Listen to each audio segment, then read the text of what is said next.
Hi folks, I've got an Imalent MS03 to show you and have a chat about today. But if I show you how it comes and how it's boxed and so forth, so I can get rid of this clutter at the back here first and foremost. Nicely packaged in this phone lined box and outer with some information on which we'll come back to shortly. Don't know what that was for. We've got a holster for it. Moderately okay. I've seen better. I've seen worse. Let's shift that. A lanyard and the charging cable in there, which came in that little box, and of course the manual. And let's bring our light back. First and foremost, look at that. 3 Cree 70.2s. That's a lot for a light that size. And in fact, I believe, I might be wrong, somebody will correct me if I'm wrong, I believe that this is the brightest flashlight you can get of this form factor. 13,000 lumens is its maximum output. We'll come back to that though in a moment. The light comes with its own 21700 battery. Let me just grab my with inbuilt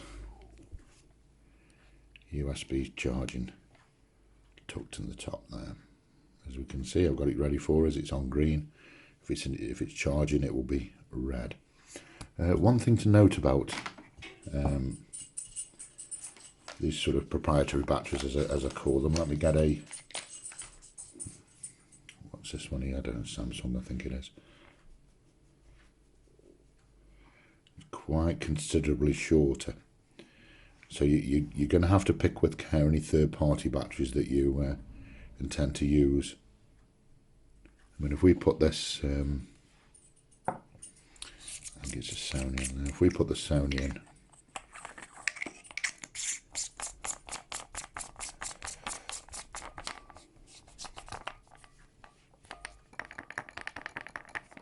it just doesn't fit. Okay, so that's probably something to bear in mind, particularly when I'll start showing you what the battery run times are when we use turbo later. So jumping back to the light, first impressions are really well made, quality little light. That's the the first outward impressions you get when you open the box and you have a look at it. Operation wise, it's really simple, and I'll show you this little trick to start off with. If we just hold that button there, got that little green light comes on. Now I find that type of thing really useful when you're out at night. Well, you can find the blooming thing, and secondly you can find the on and off button, and a long press turns it off. The lockout mode, you're going to need that. 4 clicks, locked out.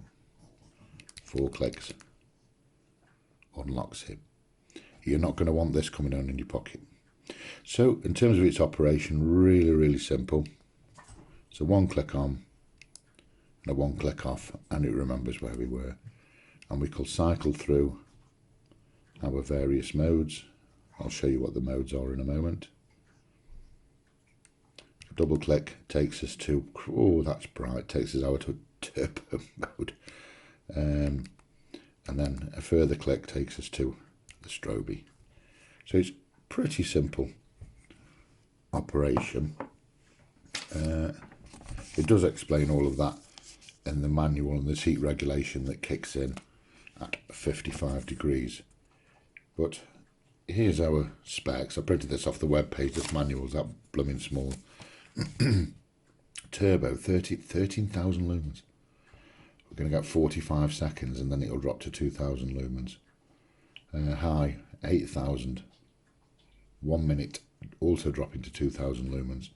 And then we've got those kind of 2 middles and 2 lows there, haven't we? 3,000, 1,300, 800, and 150 respectively. So you can freeze that if you like, and have a look at that at your leisure. But of course, we're all probably going to be interested, or at least I am, perhaps in the top two. 13,000 and 8,000. Okay, in the middle two, 3,000.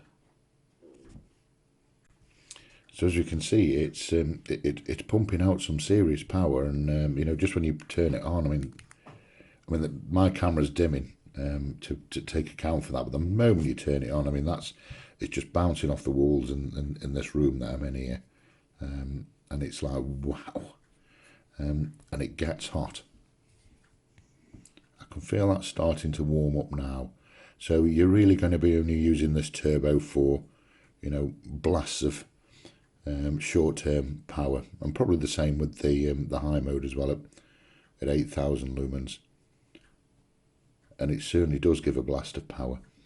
The 3,000 lumen mode, I spent a little bit of time having a look at that, and I was getting very decent run times on the 3,000 lumens. It doesn't say in the manual, does it, how long it'll hold that 3,000 lumens for. So I tested that. I'll stick it on at the end so you can see. I specifically left it running on 3,000 to see how long I'd get, and it was, if I'm recalling correctly, you need to have a look at the end.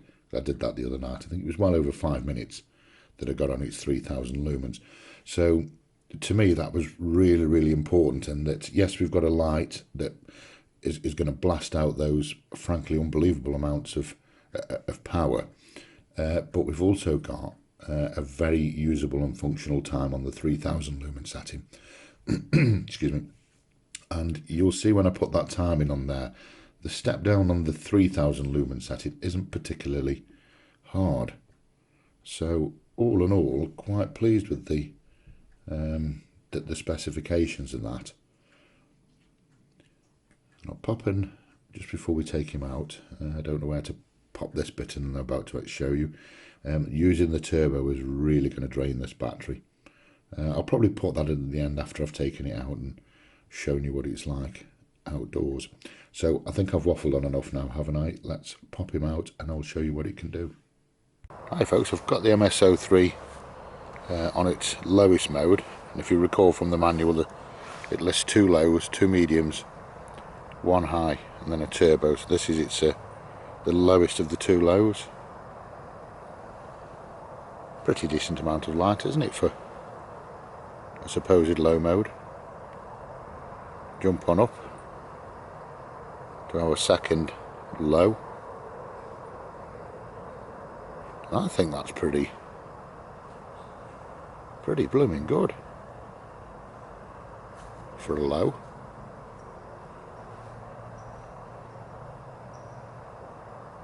It's a full-blown floody type beam, isn't it? There's no discernible hot spot. Let's jump out to our medium. If I recall, was that 1800 lumens? I'm not sure. The lowest of the 2 mediums, and again no discernible hot spot, and a very, very respectable amount of floody light. I'm not moving the torch, I'm just moving the camera around so you can see. Just throwing it everywhere, but we're not getting into the distance so well as we'd expect, to be honest. So let me go up another. This is our 3,000 setting now, the one that I spent a little bit of time with. I haven't put it on the video yet, I'll stick it on the end. I ran this 3,000 on the desk there with check the temperature and the run time. I got a good 5 minutes before it dropped slightly. And this is probably the one, speaking for myself, I was more interested in. You know, what am I going to get this type of output for, and for how long? High 8,000 lumens. I'm deliberately not going to adjust the camera. We've got a slight exposure, I think, coming on that tree there, but you would get that with 8,000 lumens. And then turbo 13,000.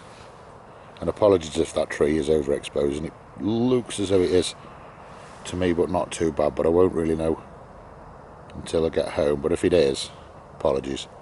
And this is getting pretty warm now, and there we go. So you probably saw the step down there, didn't you? Taking us back down to 2000. So we already ran it a little bit on the 8000 and then bumped it up to its 13,000, and its maximum burn on that according to the manual is 45 seconds. So let me just turn off. If I immediately re-engage turbo, yeah, I can get it back. I suspect it's going to step down pretty quickly with re-engaging turbo so rapidly after its first step down.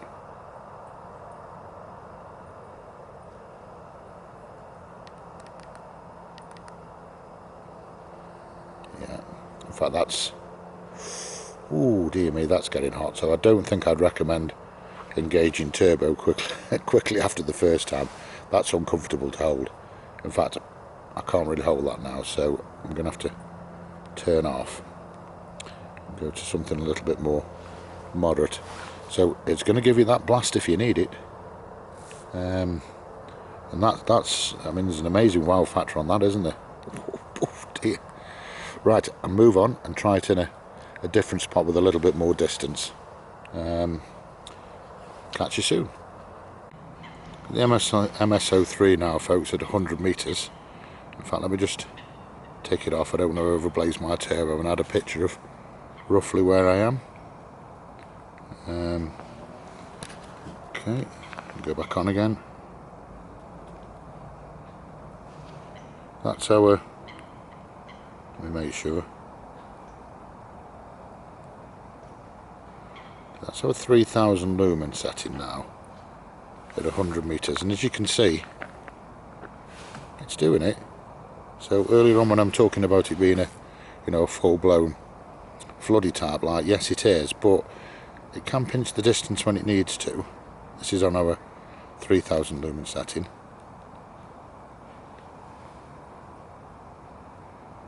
So on our 8000 lumen setting,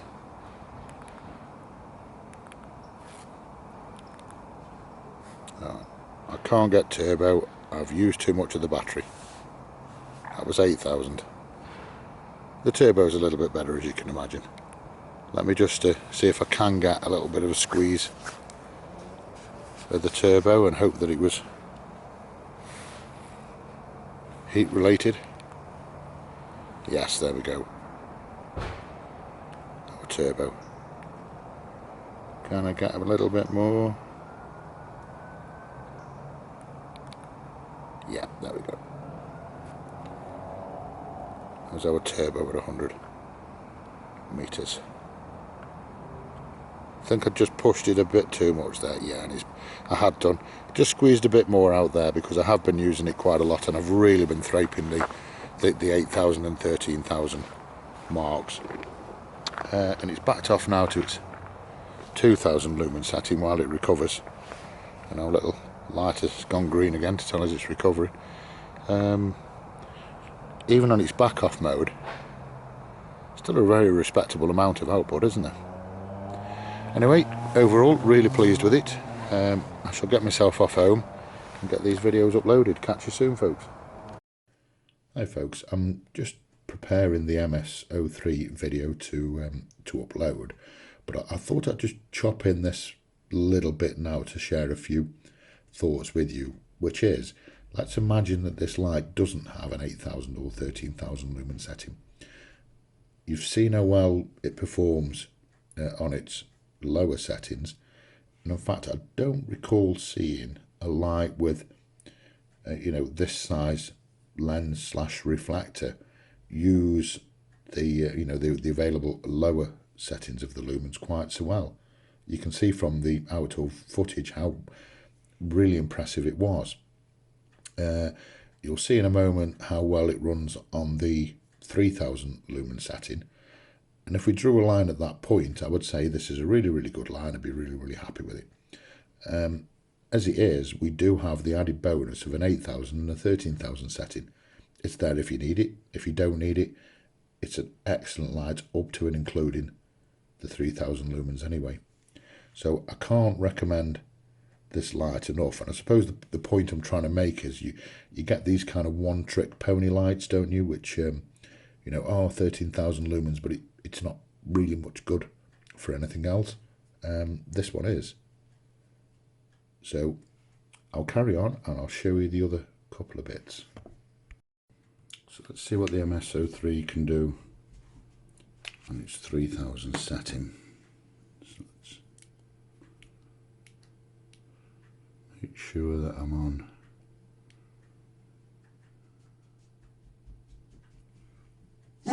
And there we go, excuse my dog. What are we starting off at? 139 on the lux meter. I'll keep on checking its temperature and see what happens. It doesn't mention in the manual when the step down is, or if there's a step down at the 3000 lumen setting, but it does mention a step down at 55 temperature wise. So we'll leave this going and see what happens.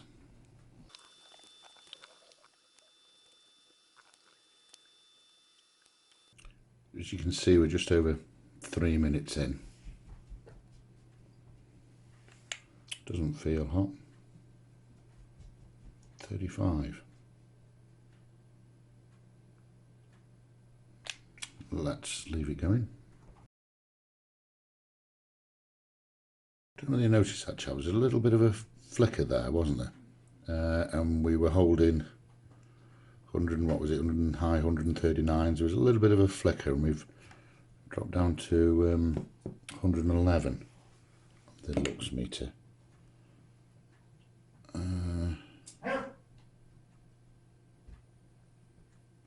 Not particularly hot, although this is the external temperature, of course.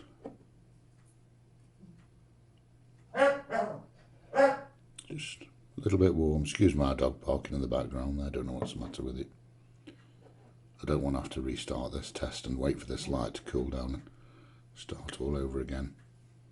Let me just pause this for a second. So I've just cycled back through my modes again. There you are, and I've caught that flicker again, haven't I?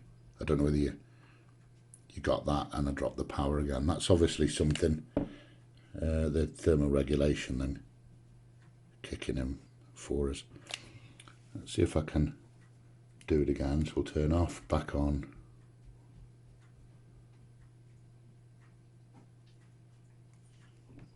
Popping back down. No, it's not letting us go back out, go back up to its original output. Let me try again.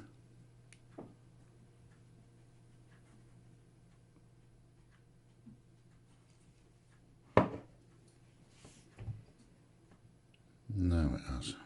We're going to get that flicker again. Yeah. There you go, and then a little drop on power.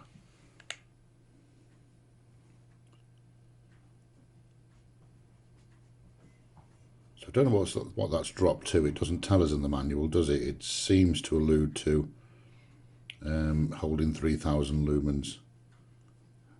Well, subject to the 55 degrees, I'm not quite sure what to make of that, but you can see there that we started off 130 on high 130, just a little bit of a drop down to 110. I don't think you'd notice that, but you will notice that little bit of a flicker.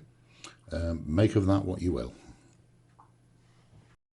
I'm just going to show you the effect now of running the turbo and the higher powers on the battery. So as you can see there, we're at 100%.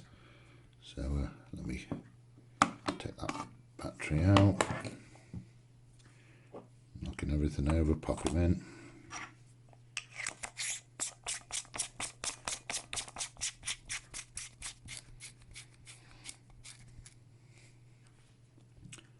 And what I'm going to do is repeatedly run the turbo mode, so 2 or 3 times, and then I'll pop the battery back in and we can see.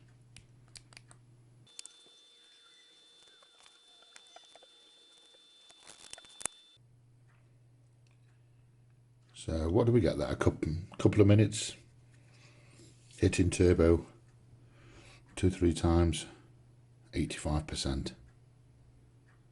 So be economical with the turbo mode as the moral of the story there. You'll soon have a flat battery on your hands. I wasn't sure whether to mention this little bit. You know, when you're doing a review of the light, you don't want to be pointing out anything that may be disproportionately putting somebody off from buying it. But I think with this light I'm going to have to mention this bit, and as I say, I've put it on the end deliberately for the reason that I've just explained. You do an internet search on this and it keeps on coming back with the result saying the red light of death. And what it's referring to here is this battery warning light. When people have had trouble with it going into its turbo mode, and then having gone into turbo mode, this red light comes on, and then it drops turbo, won't go back in turbo until you unloosen the tail cap and put it back on again. The red light of death. Now, apparently, what that was caused by was this head originally was glued on, apparently, and